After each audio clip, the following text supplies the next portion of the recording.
Hey, just wanted to show you a quick offense that we run when a team will sit back in a 2-1-2, 2-3 on us all day. This just gets the guys moving, gets them in good spots. So real quick, I got it drawn up, the 2-1-2 defense, 2-3 defense. So what we come down and what we do is we will run a 1-3-1 offensive set.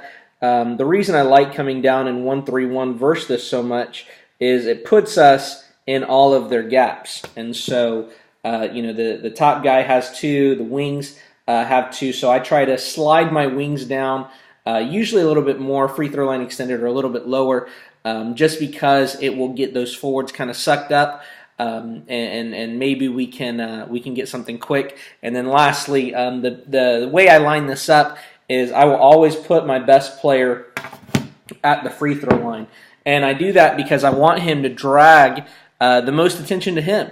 And so the way we set this up, it can go to either side, so it doesn't really matter which low block the guy goes to. The guard comes down. Let's say he passes it over to one side. Then I'm going to have this guy, my down low guy, pop out to the corner. I try to make that one of our better shooters.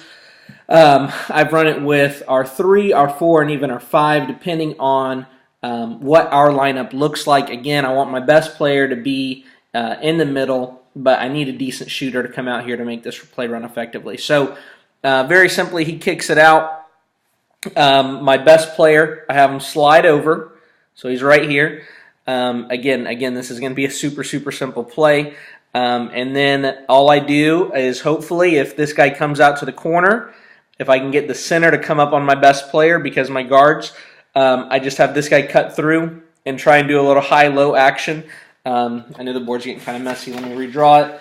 So if the ball goes to the corner with, again, hopefully a decent three-point shooter, if my best player can get the center, and if my guards can get their guards to come up, then usually their weak side forward will hang out in the paint. And depending on how they're coached, a lot of times they will say, don't cross the basket. The weak side forward should not cross the basket when the ball's in the corner. And so what we have here is they've pretty much matched up on us if we've done our job right. And so my backside guard here, or backside wing, will come through on a little backdoor cut. Usually the first time we run this, they're not expecting it, and we call it corner. And so their guys will jump out on the corner. And so usually they think corner, forward jumps out, the center comes up to guard our best player here in the middle, and we will get our backside guard wide open.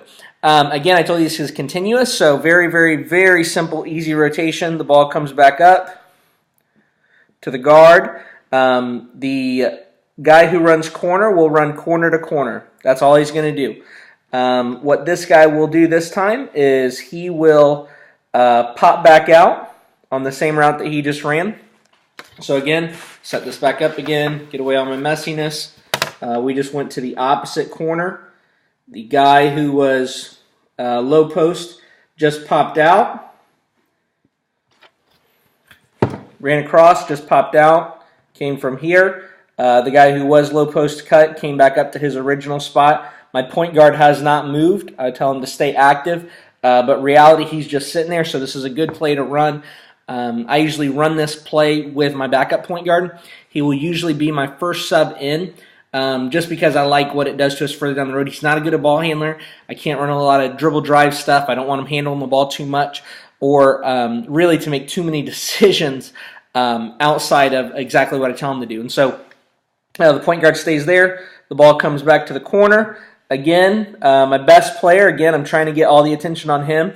And if they leave him open, that's a good shot, a 14, 15-foot jump shot with your best player. Or if they collapse on him, I will always have my two guys cut here. So if the ball does go to the elbow, this guy's getting ready to do his basket cut. So this is a good look for us because usually when he turns and faces, they only have two guys. So we have a very short 3-on-2 window there. But again, in the play, we reverse to the corner. Again, our best player goes front side high post, and hopefully we can get their forward out, their center out, their backside forward, chilling there, and we run this guy to the basket. This is something that we actually bring into our practices. We practice catching the ball, laying it up under the basket with a reverse. Not necessarily, we do practice the fast break reverse layups, but we also practice catching the ball in the low post and putting it up without a dribble very quickly, because we run several plays like this. And so the best thing I can tell you about practice time is you want your drills to resemble what your offense looks like the most. And so that's what we run. Again, our wings are reversible. I usually have these. I'll run this play more often if I have 2s and 3s that can't really shoot, because it puts my wings in a good spot of cutting to the basket. And the reason I like to use 2s and 3s, even though they're not as big as my big man down low, I'm not looking for a post up. I'm looking for a quick cut. And really, when a 4 or 5 cuts through the middle, they're going to get a lot of attention. Whereas if I have my 2 or 3 do it, usually they can get a little bit more sneaky behind it. The backside forward isn't always looking at them, and it's a great opportunity for us. So that's one of the plays we like to run, a little 1-3-1 offense, continuous motion.